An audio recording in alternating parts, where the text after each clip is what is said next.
Hmm. Hmm. Yeah, I think we can all agree that making steel this way is just a little bit too slow.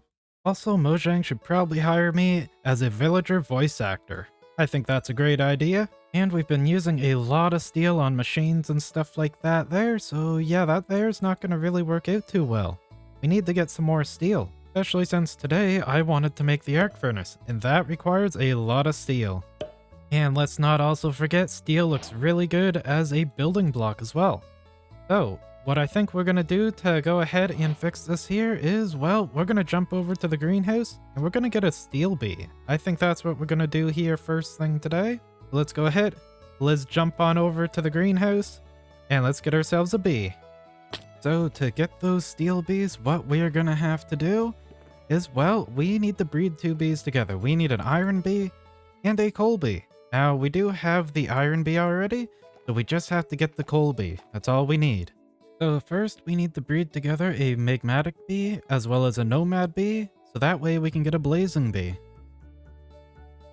Then we have to go find a leaf cutter bee, so that way we can breed it with the blazing bee, and then we have a coal bee. And with that right there, we are now able to breed the iron bee and the coal bee, and now we can get ourselves a steel bee. Just like that there. As you can see, I went ahead, I set up a little area here for both the steel and the coal bee. So I'm gonna go ahead, I'm gonna set them up there, get them all nice and ready and producing stuff for us, and I'll be right back.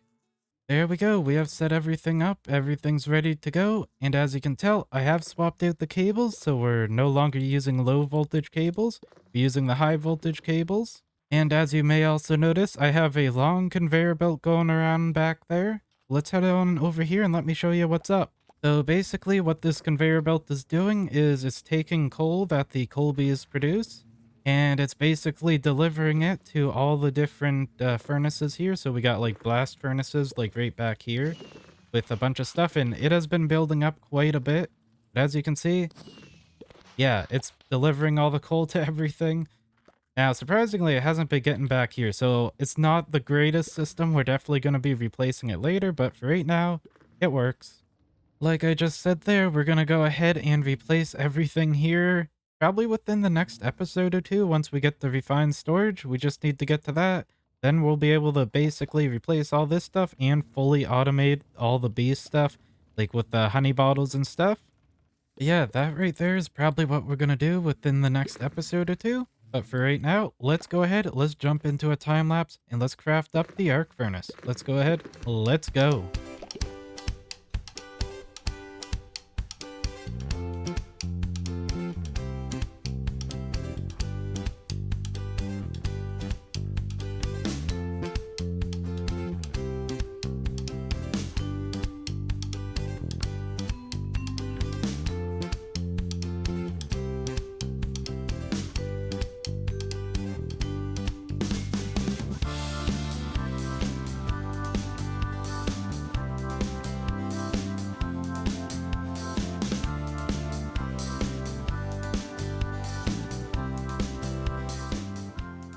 And with that right there, we now have the arc furnace all set up and ready to go, as well as I went ahead and I made a crusher.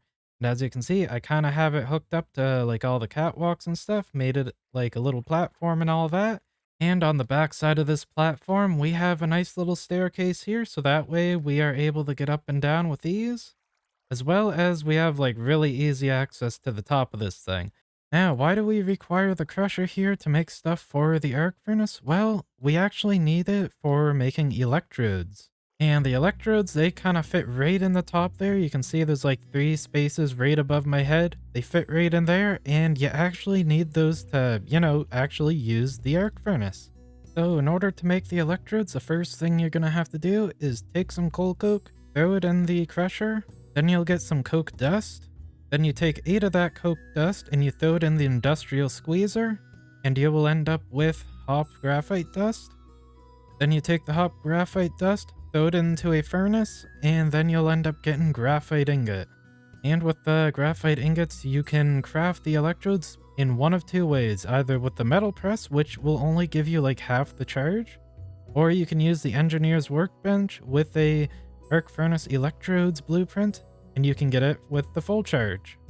Now, I don't know if it changed or not, but in the first engineer's life, in order to get the electrodes blueprint there, what you had to do was either trade with a villager or find it in a chest at a village. More specifically, at the immersive engineering houses. That's where you're going to find it. As for me, I'm not going to bother getting the blueprints because honestly, I don't think I need them. The only reason I need the arc furnace is to make stuff for refined storage, and I think that's about it. There might be more in the future that I don't know about, but yeah, I think that's all I'm going to need it for. So I'm just going to craft the ones with half charge.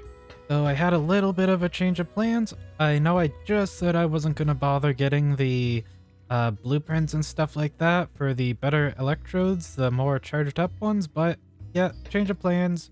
I decided to go out and try finding one anyway, because I was going to be stuck sitting here and waiting for like coal coke to be made anyway.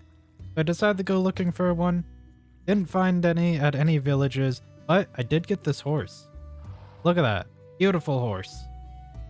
Yeah, could not find any at any villages, so I decided to go ahead and start trading with some villagers.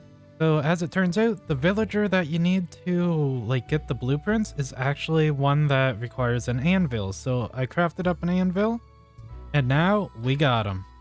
Yeah, this guy right here is the one you want to get. So just an anvil, and yeah, look at all these trades. It's actually pretty easy. Like I immediately got this aluminum one.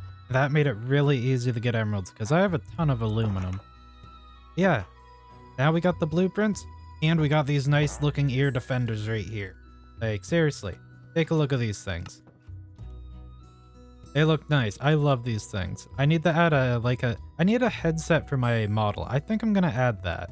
And with that right there, now we have the graphite electrodes. Now you do have to actually have 3 of them in order to like use your blast furnace, or not blast furnace, arc furnace. So let's head on over here. Let's throw them on in here.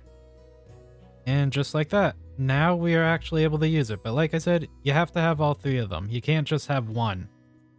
So a little bit of a pro tip for your arc furnace and stuff, if you're planning on going like the route of using excavators to like mine stuff up, like for me, I went the B way, so not a big deal for me, but if you're going like the excavator route, then it's a good idea to go ahead and grind the stuff up you get in like the crusher here first, because this doubles like your ore and all that stuff, and plus if you put iron ore in there, then it'll also go ahead and give you stuff like nickel and all that every so often. So it's a good idea to run it through here first and then bring it over to the arc furnace for smelting. Even though the arc furnace, it does double stuff it smelts, it doesn't give you like the extra nickel or stuff like that. So just something to keep in mind. So another thing you should probably keep in mind for the arc furnace here is, well, it's really power hungry. So you're gonna at least need, I would say, 2 diesel generators at the very least. Now, it does use up quite a bit of like flux power, but I'm thinking I should be fine here because I have these batteries. They hold like 4 million flux or 4M. I'm assuming it's million. And this only holds like 64,000, so I should be good. But for you guys, theoretically, even with like my setup here, I would eventually run out of power, so be a good idea to set up an extra diesel generator. But if you're just smelting like small quantities of stuff, then yeah, my setup should be fine. So let's go ahead, let's test this thing out. Like I said, we should be fine smelting up like a small quantity of stuff, so I'm just gonna smelt up a stack of iron grit, and that'll be about it, and we should be able to smelt it all, hopefully. I guess we'll see. Just gonna throw it in, and I'm gonna try it like this. Yeah, that's going pretty good. Okay. How are the batteries doing? Like, how quickly is this? Oh, that's actually a lot slower than I thought. Okay, well, this is pretty great. How are the other ones doing? Full. Alright. Yeah, that's doing a lot better than I thought. And we're almost done. There we go. It's working. As you can see, this is slowly going down, so these will end up breaking eventually, and you'll have to replace them. So I should probably explain this a little bit in case there's anyone who doesn't know how to use this. So basically, this here button, this will distribute all the items evenly throughout this right here, basically. And this area over here, it's like, for example, if you wanted to make steel, if we take a look at the steel ingot, and we go to the arc furnace, go over a page, you put iron in the big area there, and the small little area off to the right, is where you put the coke dust. So coke dust over here and iron here, then you'll get steel. Now, if you wanted to kind of automate stuff, you can input stuff from the top. So we go up here, you have 2 input slots here. One of them is for right here. The other one is for this one here. So you can put stuff in. And you have 2 output spots. So basically, your ingots and stuff, they will get poured here, get made into ingots, and then go in there.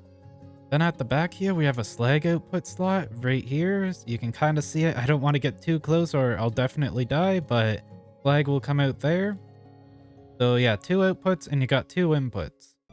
But with the arc furnace all up and running, and we're now able to smelt stuff with it, and well, we can kind of smelt quite a bit before we run out of power and stuff. I think that's a good place to call it here for today. So thank you all so much for watching. If you're new, don't forget to hit that subscribe button, and if you enjoyed this video, don't forget to hit the like button. So that right there is going to be it for today. Thank you all so much for watching, and I will see you all in the next episode. Until then, have fun everybody.